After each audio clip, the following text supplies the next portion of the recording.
ada oknum-oknum yang memelihara penyakit masyarakat di tempat itu.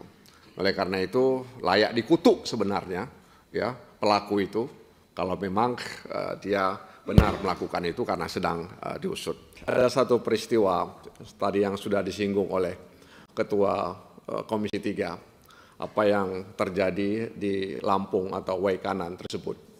Ini di mana diduga ada keterlibatan anggota TNI dan hari ini kepolisian dan militer sedang mengusut pelakunya dan pelakunya juga sudah ditangkap.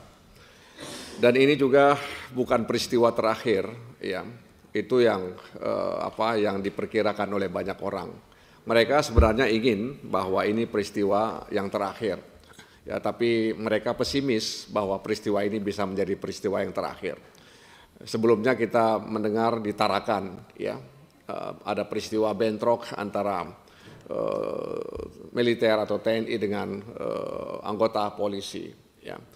Jadi ketika kita bicara soal keamanan dalam negeri, justru kita dipertontonkan di mana dua alat negara ya mengalami bentrok, sehingga kemudian masyarakat pun bertanya bagaimana kita bisa mengamankan keamanan di dalam negeri, sementara dua alat negara yang seharusnya melindungi masyarakat, yang menjaga masyarakat, tapi mereka terlibat dalam konflik. Apapun alasannya, mungkin bisa kita sajikan di ruangan ini. Ya, tapi oleh karena itu memang perlu untuk dievaluasi sebenarnya dalam posisi Bahar Kam sebagai pembina keamanan dalam negeri. Sekali lagi, dalam posisi Bahar Kam sebagai pembina keamanan dalam negeri.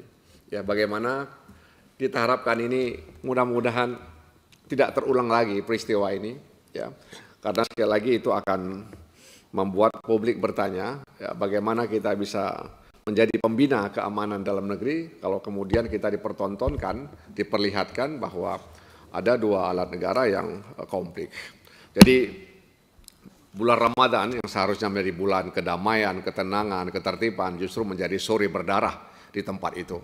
Bagaimana Ibtu Lusianto, kemudian Bribka Petrus Aprianto, ya, dan juga kemudian Bribka Galib Surya Ganta itu harus menegang nyawa, ya, menghadapi mereka itu. Jadi ini jangan dianggap remeh menurut saya, ya, tidak boleh kita anggap sepele, ya, karena mereka sedang bertugas, ya, untuk menertibkan penyakit-penyakit masyarakat yang ada di lingkungan mereka. Justru ada oknum-oknum yang memelihara penyakit masyarakat di tempat itu.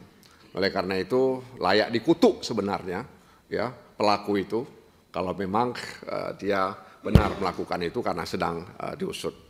Oleh karena itu sekali lagi dalam konteks posisi Bahar Kam sebagai pembina keamanan dalam negeri, hal seperti ini barangkali harus menjadi pelajaran. Ada upaya yang sungguh-sungguh dari kita untuk memastikan bahwa tidak ada lagi konflik antara TNI, polisi, meskipun barangkali kita bisa sebut oknum dan lain sebagainya, tapi kadang-kadang melibatkan banyak anggota. Yang ketiga, kami juga berharap ya kepada Bahar Kam dalam konteks Binmas, ya. Di sini tentu ada Kakor Binmas, kemudian Dirbin Potmas dan Dirsintipmas.